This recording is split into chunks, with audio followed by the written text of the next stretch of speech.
This is Climate One. I'm Greg Dalton. And this week, we're taking a look back at 2022 from a climate perspective. Vladimir Putin is counting on the fact that people will refuse to get out of their cars and people will refuse to put their thermostat down 1 degree. And if we can't take that on board, then he's going to be right. And that's going to be a tragedy. And it's a tragedy for the climate. From Russia's invasion of Ukraine to threats closer to home. We have to save the democracy in order to save the climate and save our species. And we're looking ahead at what the past year can tell us about the future. I think that some of the worst case scenarios now seem, if not impossible, then considerably less likely than they did. This year in climate, up next on Climate One.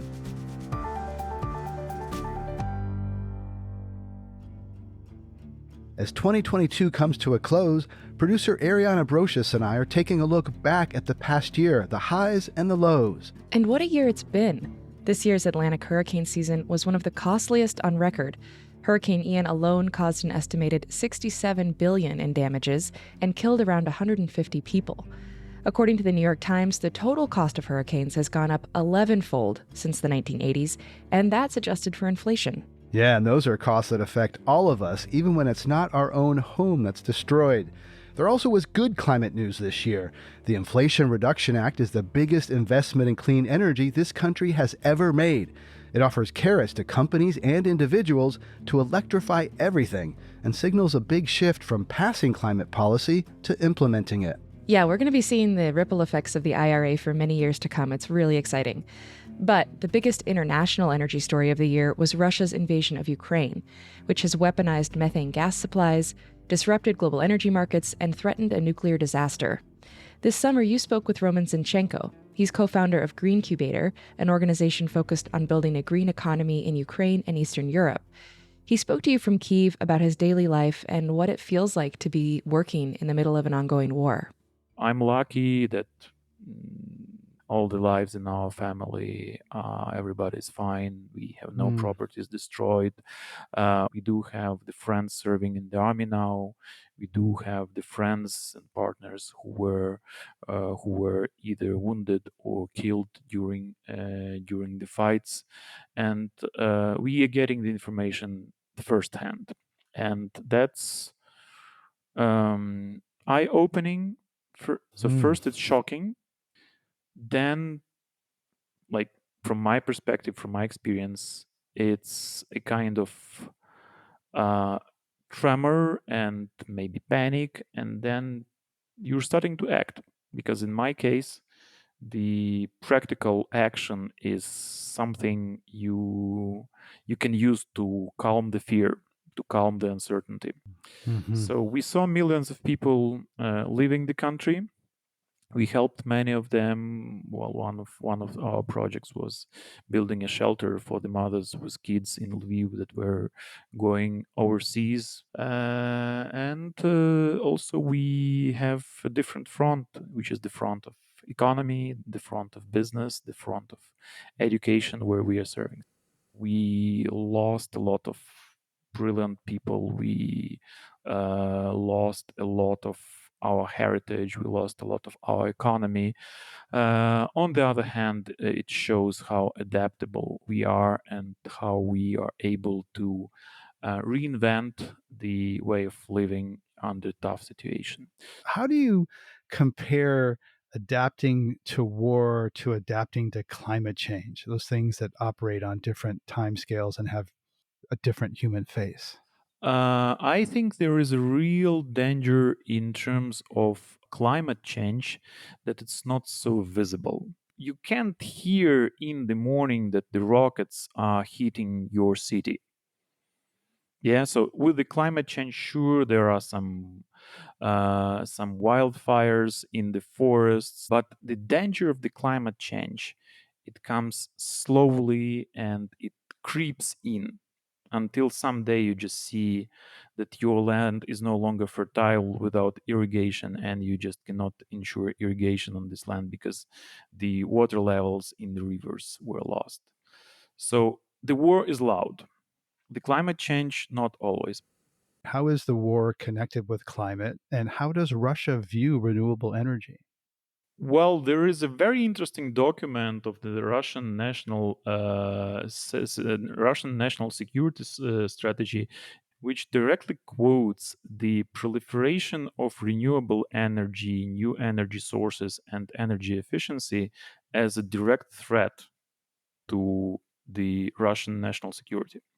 The current invasion is fossil funded, and it's funded through building the energy dictatorship.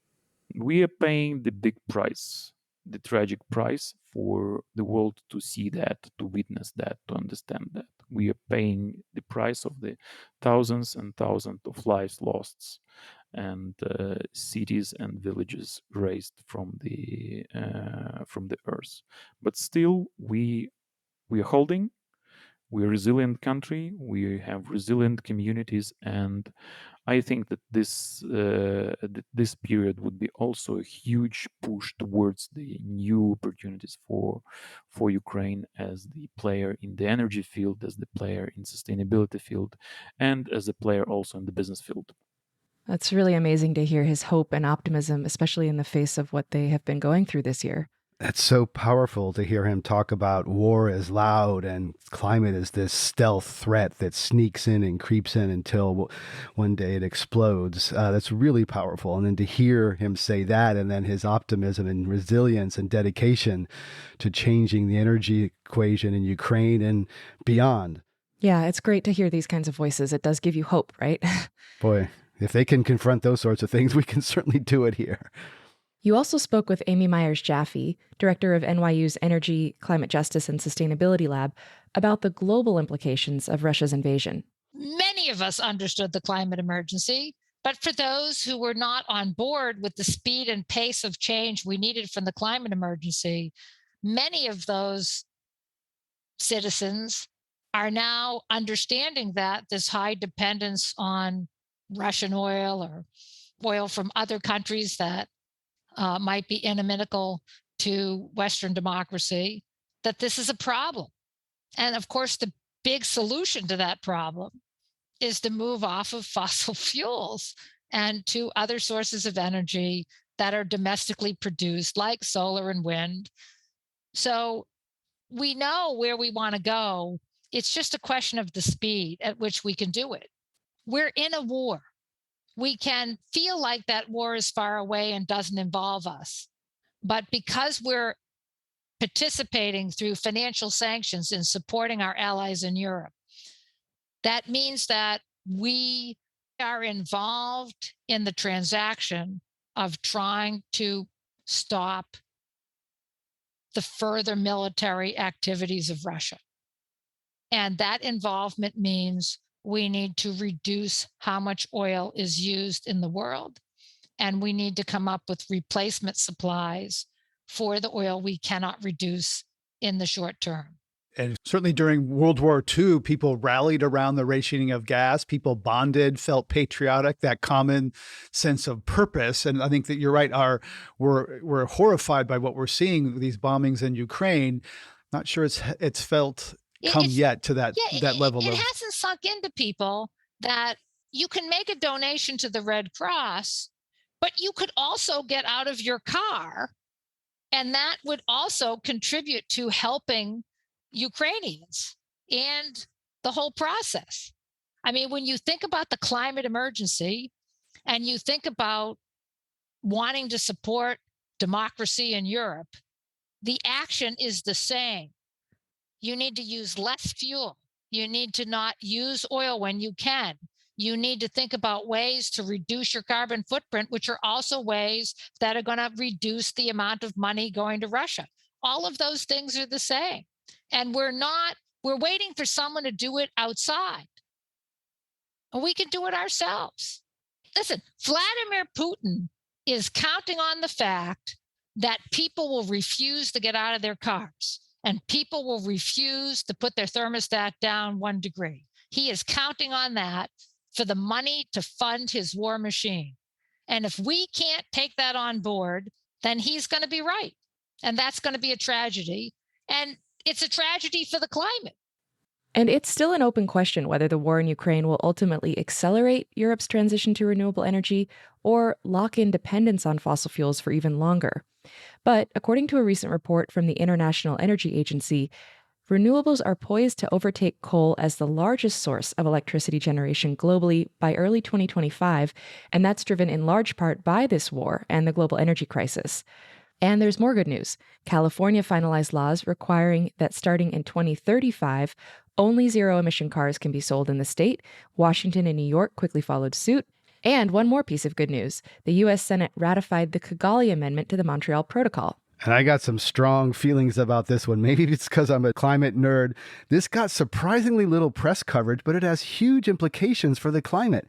And it's notable that Republicans and industry were on board for ratifying Kigali, which is rare alignment these days. It doesn't get much media coverage, but this could reduce global warming temperatures by 0.5 degree centigrade.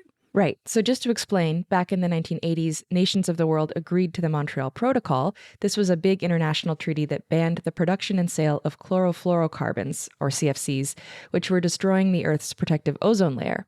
The problem was that those CFCs were then replaced by another class of refrigerants called HFCs. They don't have the same effect on the ozone layer, but they are absolutely devastating greenhouse gases. The Kigali Amendment bans HFCs as well. This is a big international win. And as you mentioned earlier, the other huge legislative victory for climate this year was the passage of the Inflation Reduction Act. The IRA allocates around $370 billion to invest in renewable energy, make EVs more affordable, address climate inequities, and reduce greenhouse gas emissions. This is by far the biggest piece of climate legislation the U.S. has ever enacted. You recently spoke with former White House National Climate Advisor Gina McCarthy about the significance of this law, which some environmentalists have criticized for including provisions that would also benefit the fossil fuel industry. You asked her if she thought there were too many handouts for dirty energy in the law.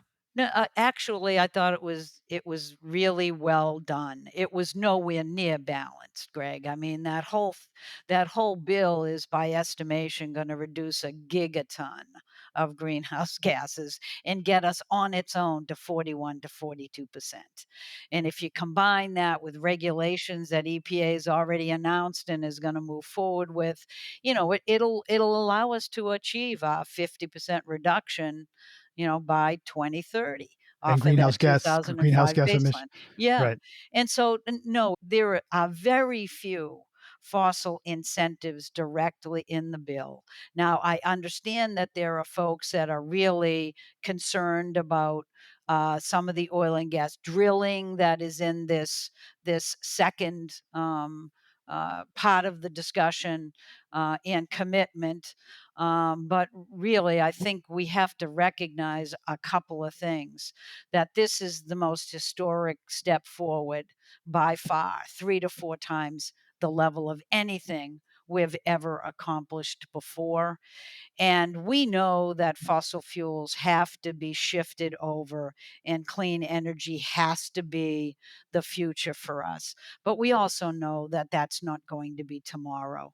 I mean, look at what's happening in Ukraine. Look at the impact that has had in our country in terms of the cost of fuels and what it's doing in the EU and other places. I mean, it tells you, or ought to tell us, two things: that we have to be smart about energy security in terms of how we wean away from fossil fuels. It is not a spigot that we can turn off. If you think you want to help environmental justice communities, which the Inflation Reduction Act provides $60 billion of investments there in environmental justice communities, and $60 billion in the bipartisan infrastructure law.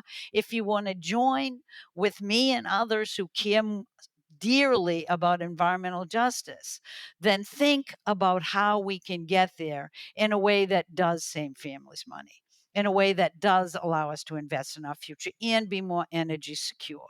These small issues are, I get it, they're symbolic, but many of them we have to just put into a larger context and framing, that we are shooting for really a 2050 net zero.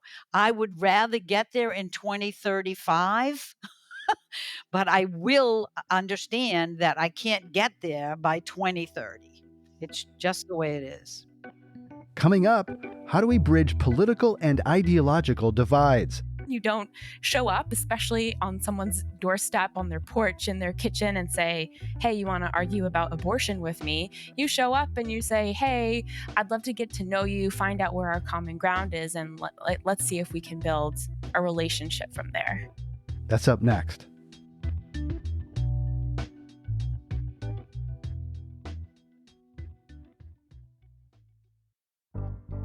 I'm Greg Dalton, joined by Ariana Brocious, as we look back at this year in climate. We had many deep conversations this year about the state of our democracy.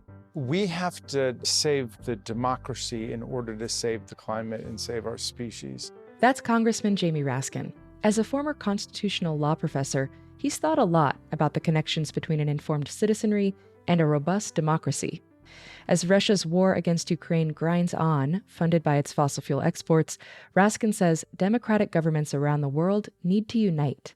All of the autocrats and dictators and kleptocrats of the world have found each other, grouped around the petrostates and the exploitation of the earth and the destruction of our ecosystem by sticking to the old carbon model that's choking off the planet.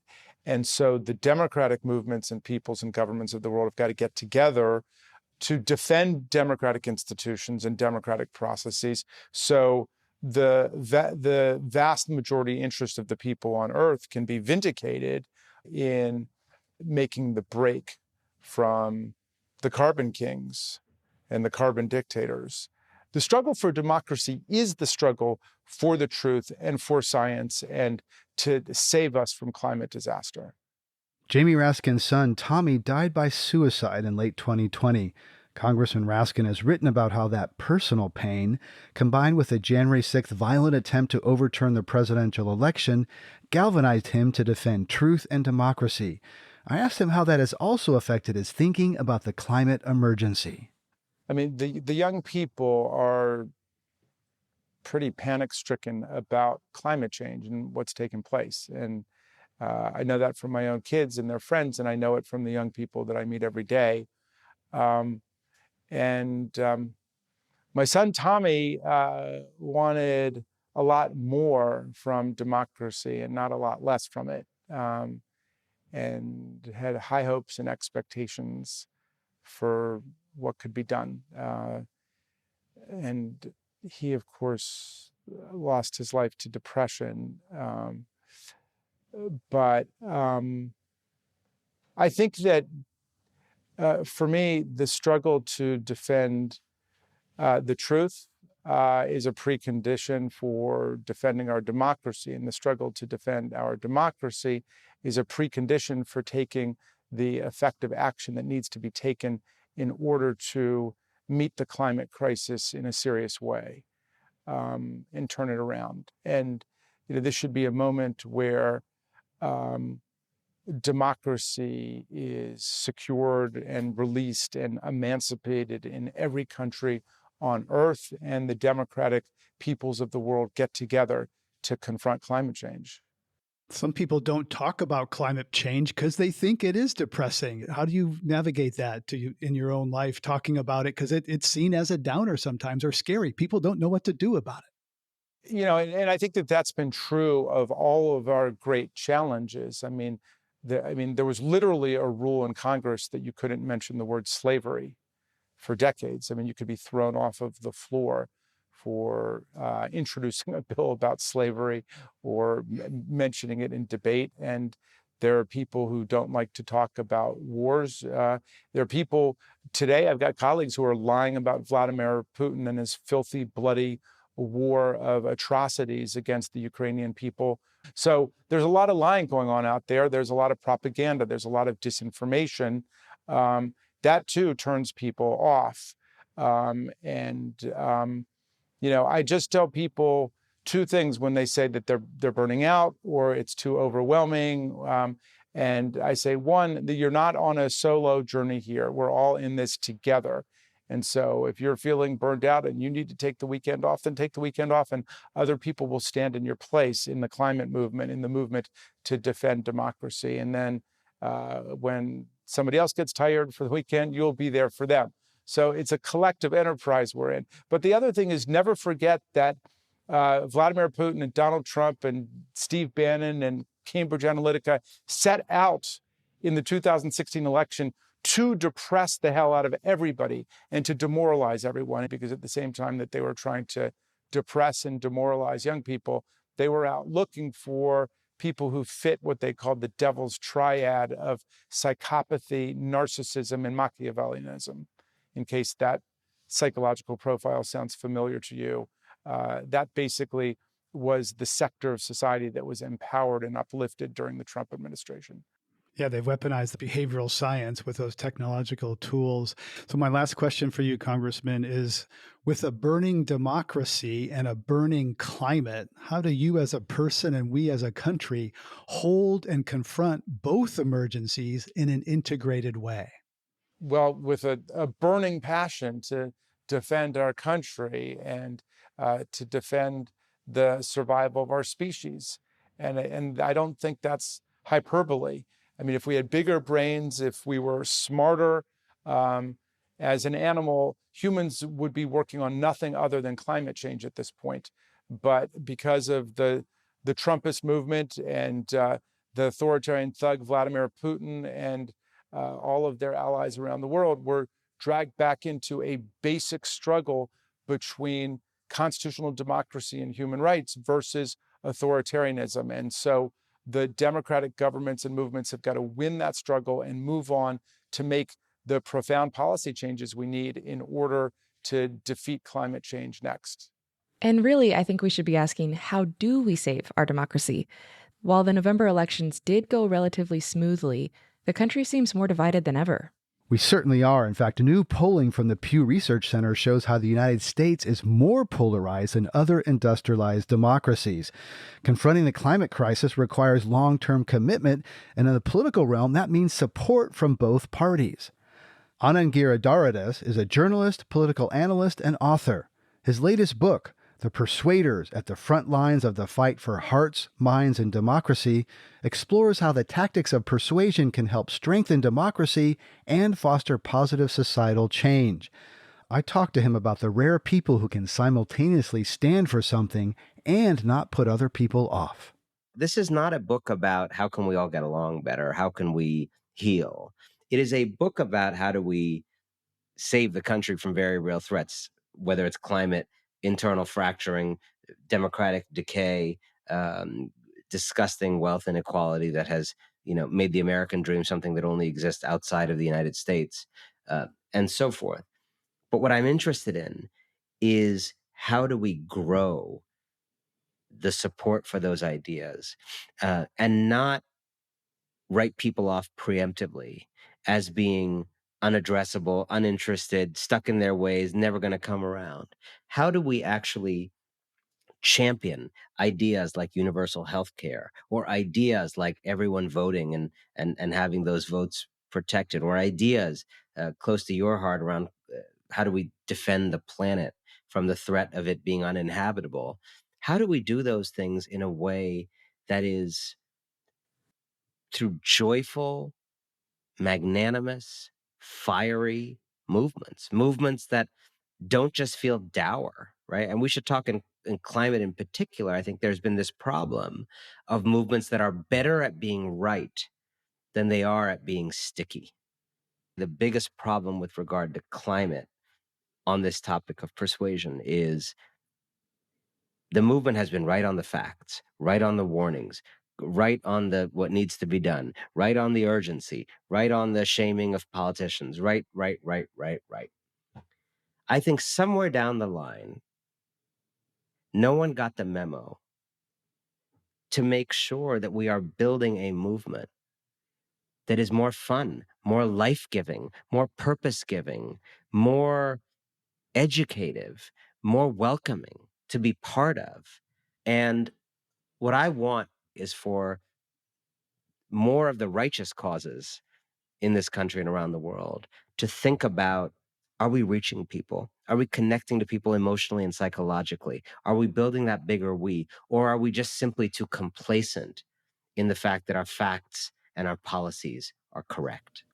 I think that happens in climate a lot, where if you're not vegan and solar, you're kind of looked down upon. There's this sort of, purity test in climate world, like that sort of judges people about their greenness, and people can sense that, and it can be Totally. off-putting. It's such a good example because it gets to this confusion that I think a lot of the persuaders that I write about in the book were so smart about. Alicia Garza, one of the leaders of Black Lives Matter, talks about this. She says, I think, I'm paraphrasing here, but she told me, I think sometimes in our movements, we feel like if there's a lot of non-radical people in our radical spaces, there's something wrong with our radical spaces. Our radical spaces is failing.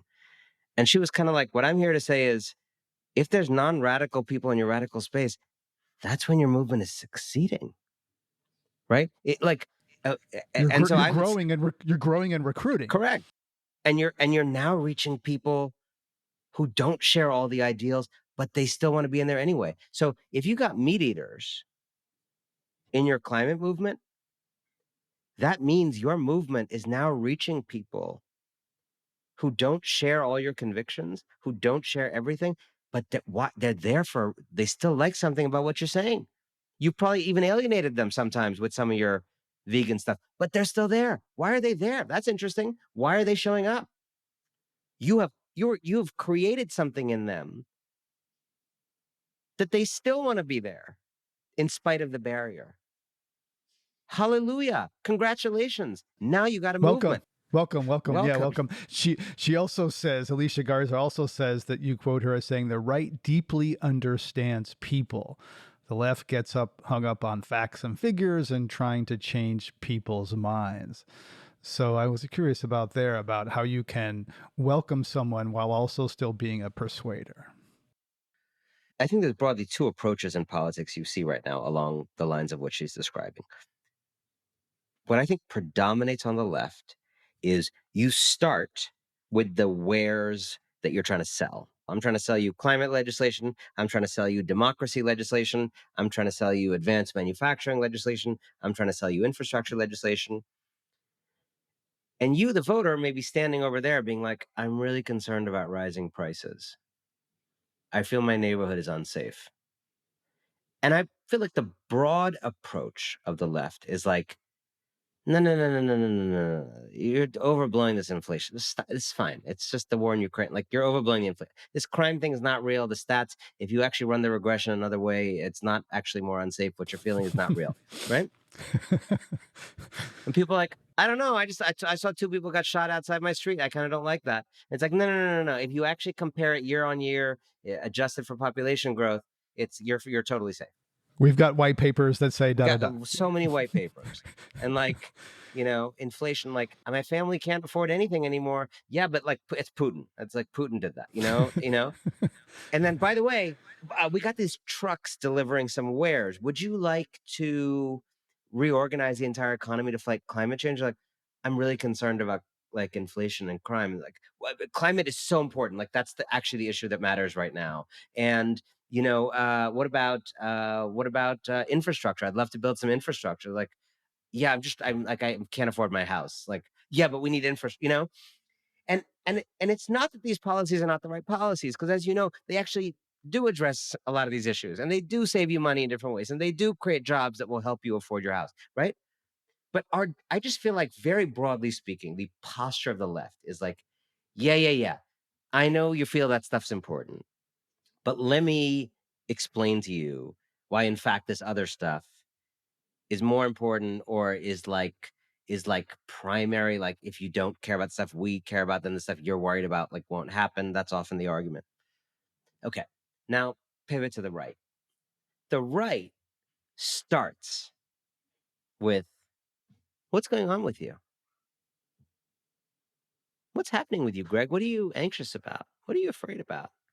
What have you noticed in your town recently that made you go, huh? That's new. What did your kids come home and say to you about what they learned in school that made you feel a little bit destabilized because you didn't learn that thing in school? And that seems maybe a little weird what they learned or off-putting. What trainings have you been going to at work, Greg, that made you feel like, oh, I don't know, I feel kind of awkward in those trainings, or I feel attacked in those trainings? The right is starting with you. Anand's framing is really fascinating, but I have to say his characterization of the difference between left and right seems just a little too simple. True, I've talked to many on the right who are all about pushing their policies, and many on the left who do start with relationship building. Still, his framework really resonates with me and a lot of people I've talked to. One Democrat who embodies the personal approach is Chloe Maxman. She's the youngest woman ever to serve in the Maine State Senate, a seat she won in 2020 after unseating a two-term Republican incumbent. She and her campaign manager co-wrote Dirt Road Revival, a book detailing their approach to a strategy called deep canvassing. Let's listen back to a little of that interview. In your book, Dirt Road Revival, you write, quote, "Things move at the speed of relationships in rural America. You don't jump straight into business and take care of things as quickly as possible," end quote. How were you able to use that idea in your campaigning? To us, it really felt quite simple. When we were having these conversations with folks, many of whom had never been contacted by a Democratic campaign or canvasser in their entire voting history, we didn't show up and say, hey, this is Chloe, this is who she is. Are you going to vote for her? Yes or no? Do you know where your polling place is? Yes or no? We didn't bring a traditional campaign script into the situation. What we did was we showed up and we said, hey, we're from Chloe's campaign, or, I'm Chloe, just stopping by to see what's on your mind and how we can best represent what's going on in your life. So it was really about building relationships with folks. I always think of it as just like making a friend 101. You don't show up, especially on someone's doorstep, on their porch, in their kitchen, and say, hey, you want to argue about abortion with me? You show up and you say, hey, I'd love to get to know you, find out where our common ground is, and let's see if we can build a relationship from there. How do you handle conversations with conservatives when they express opinions that are antithetical to your own beliefs or even offensive? I think I found a lot of space in myself to have conversations with people where we can agree to disagree, and we can have very civil, kind, insightful conversations, even if we're coming out on opposite sides. And I think that's a really lost art that's so important for maintaining some sense of empathy in our political environment when that's becoming very, very difficult. And of course, sometimes people say things that I don't agree with or that I find offensive. Um, and I found my own way to kind of talk back to that, ask questions about it, understand where it's coming from. So it's not something that completely ends a conversation. I've heard so many people say that they just kind of expect liberals and Democrats to yell at them and to school them on what's right and wrong when it comes to certain issues. My approach is not to argue with anyone, not to try to persuade anyone, but just trying to listen and understand what I'm hearing. And people use different language. I'm curious how you chose your words and if you used words to reflect back to people that I'm using your word, or at least which shows kind of I understand you, or I'm not using that other word that those other people use. I mean, one of the biggest epiphanies that I had while doing this work is that so much of the time we completely align on values, but there are buzzwords or policies or just other things that are really divisive and prevent the conversation from happening. So really being able to focus on that deeper level of values was, almost always there was space for a conversation there, even if there wasn't agreement. And I think that was so important. It's about translating this work into a rural conservative context. And I mean, it makes sense. We don't use the same language wherever we go. People don't communicate the same way in every state or in every community. And so it also doesn't make sense that we would have like a one size fits all approach to campaigning or talking about the Green New Deal or Medicare for all or, lowering student debt. Those conversations require a different dialect in rural communities like mine. Coming up, How should industrialized nations compensate developing countries that are suffering most from the climate disruption rich countries caused by burning fossil fuels? If I killed your dog and decided to pay you without saying I'm sorry, or I contributed to the death of your dog and I didn't say I'm sorry, but I paid you, how would that feel to you? That's up next.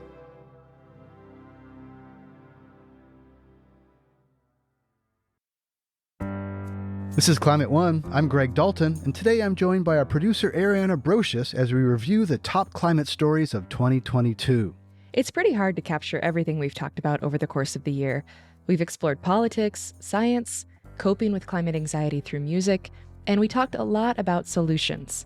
How we can decarbonize cement, steel, and aviation, and how to start removing CO2 from the atmosphere. If you want to find those episodes, we encourage you to subscribe to our podcast or look back through our past episodes on climateone.org. But at the heart of everything we talk about on this show is people. Yeah, we talked with a lot of amazing people this year, and that was never more apparent to me than when I was at COP27, the UN Climate Conference in Egypt. One of the main topics was how the countries that have caused most of the climate chaos should compensate the countries that are suffering first and worst. COP27 did result in the creation of a fund for loss and damage payments, which is a big step forward. But David Munene, programs manager with Catholic Youth Network for Environmental Sustainability in Africa, really schooled me in how the money, while important, is far from sufficient.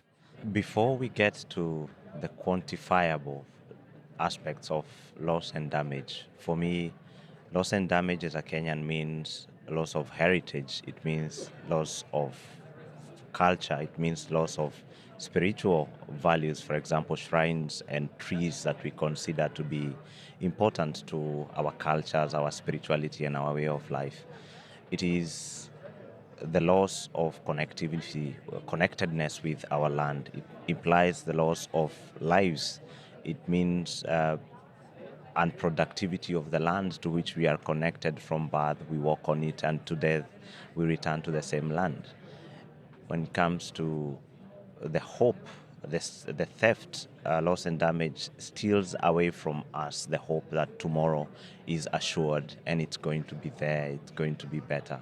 It also means that I carry with me a lot of anger because I've seen things that I've grown around with disappear because of loss and damage. It means I've lost my sanity, if you'd like, to an extent, because now I have to deal with things I don't understand, that I did not really contribute to it. My forefathers didn't contribute as largely to it. And it's more than commas and brackets in texts at COP27. And as you come here to COP27 and encounter people, there's a lot of people here in dark suits from wealthy countries. Does that anger come up for you when you meet people on an individual level? Sometimes it's a mix of anger, devastation, and pity. Because I pity that people would be comfortable on the 14th floor when the ground floor is caving in.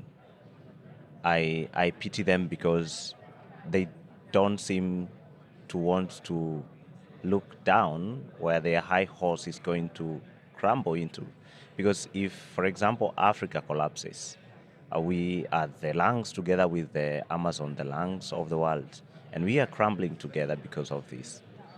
When someone is comfortable because they can live and another is dying, I pity them sometimes. But I'm also angry that the conversations they hold seem to consider some of us as children of a lesser God. It's as if we are having a conversation about two different kinds of human families instead of one.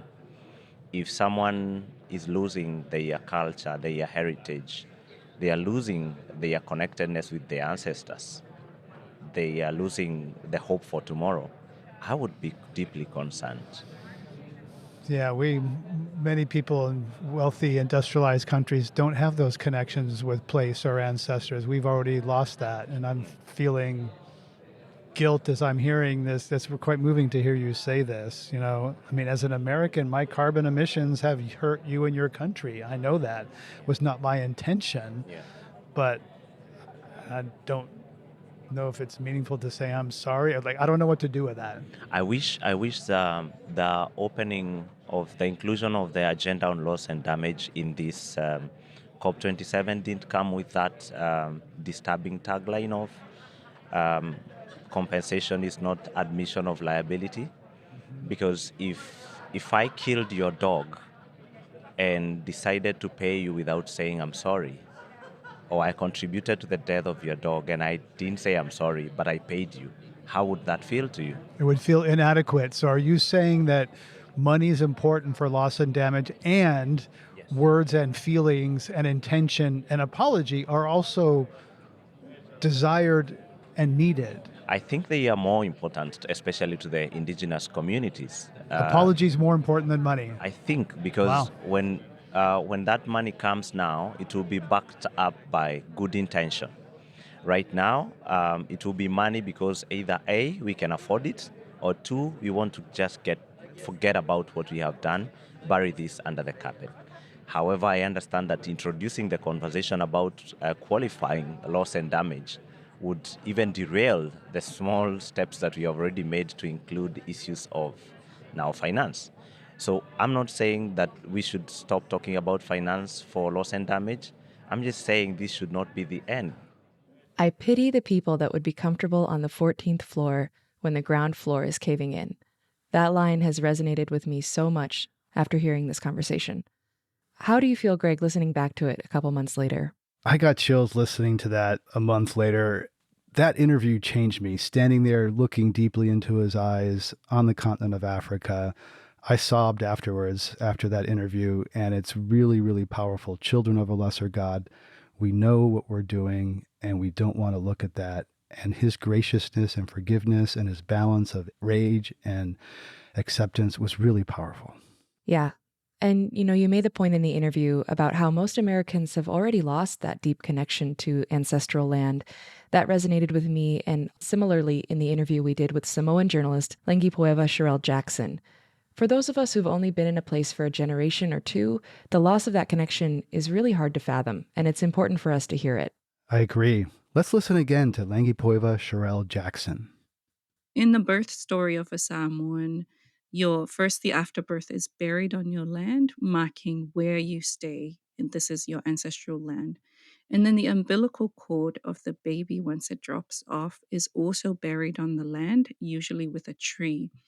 And then when you die, you are also buried on that land. And you'll often find in Samoa and in other Pacific Island countries that we sometimes bury our dead in our homes because the homes are open.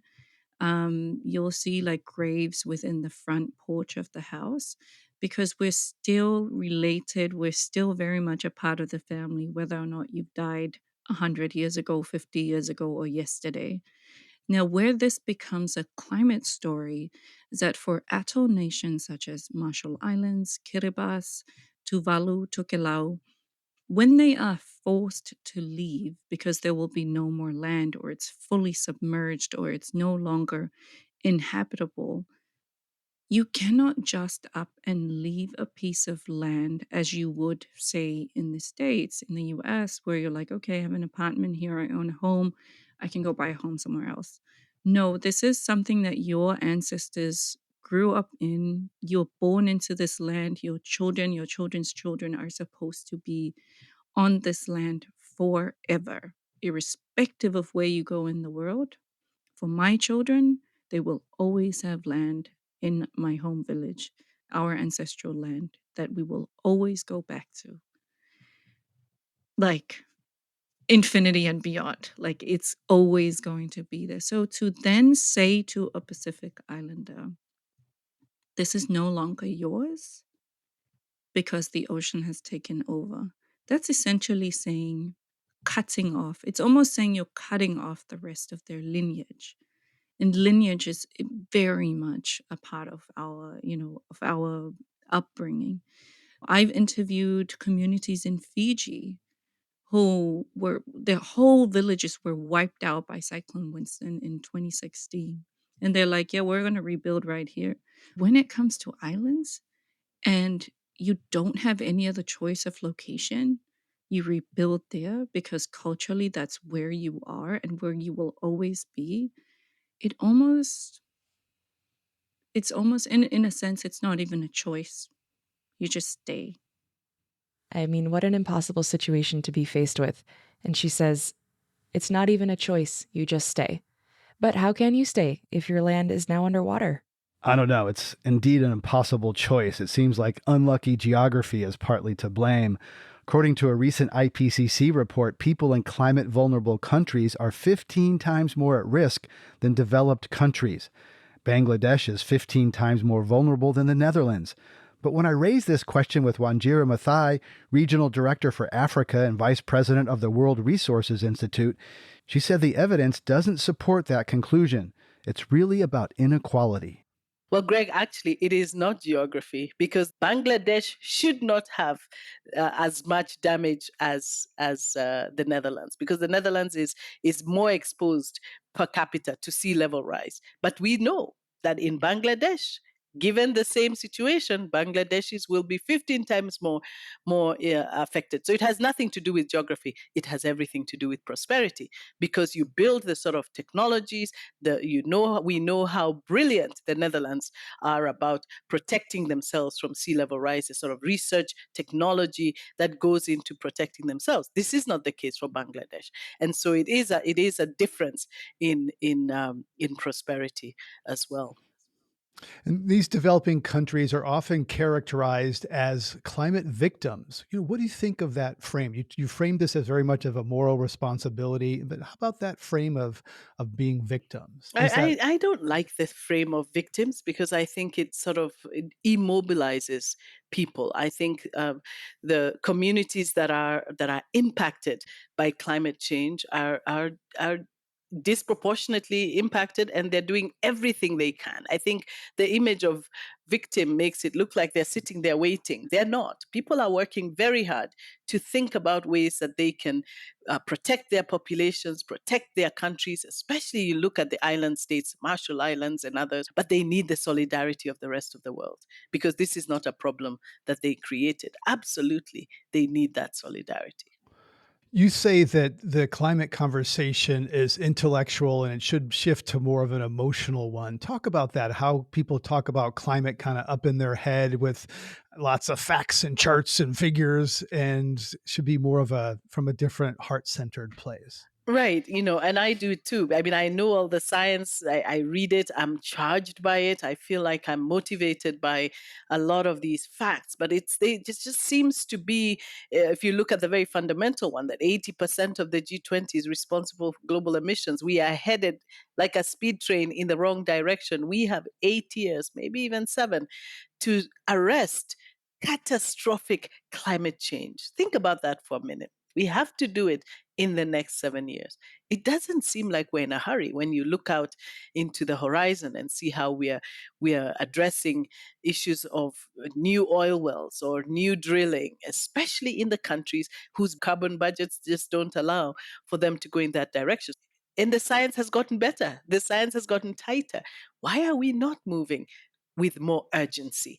That's the intellectual overcoming the emotional. Because apparently, if we were more connected to the reality of that, we would not be joking about it, and we would be moving with more haste.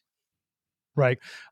So, I think, what's happening on the positive side, because we tend as climate people often to look at the dark side. The bad things are happening faster. The good things are happening slower. And yet there are good things that are also happening fast. But the good things are not happening fast enough.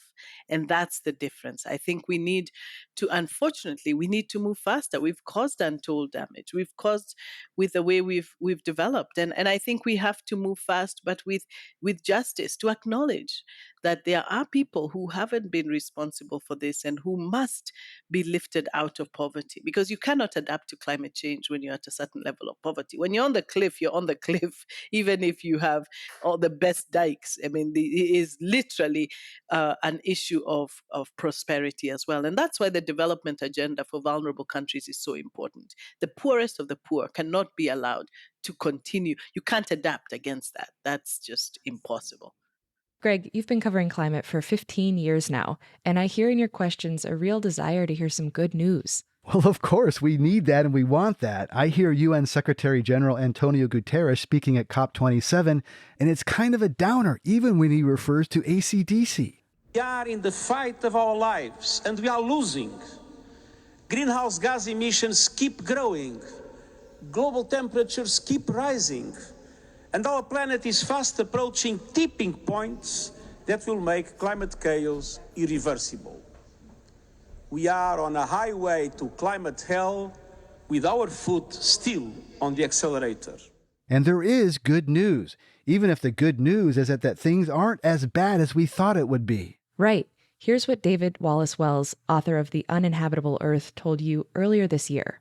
I have a somewhat less alarmist view of the science of climate change than I did a few years ago. I think that some of the worst case scenarios now seem, if not impossible, then considerably less likely than they did when I wrote the article in 2017 and the book, which came out in early 2019. Now, I think that where we're headed and even our best case scenarios involve a lot of climate suffering. And so we shouldn't tell ourselves that this is a happy story exactly, but it is a relatively happy story if some of the truly most unimaginable horrors are looking less likely. So are you celebrating that? Well, I'd like to. Mr. Darkness is saying it's not as bad as he thought it was. It's true that emissions are still going up, but according to Gavin McCormick, founding member of the global emissions tracker Climate Trace, the fact that they are not going up as fast as predicted is cause for celebration. I asked Gavin how looking at the global climate data has affected his own personal hopes and fears for our shared climate future. It's pretty stunning for an environmental activist to say that they're calming down, but I have just been stunned by how much good news I see in the data. Can you say that again, please? Yeah. I have been stunned by how well we are doing as a species. Nobody talks about this part.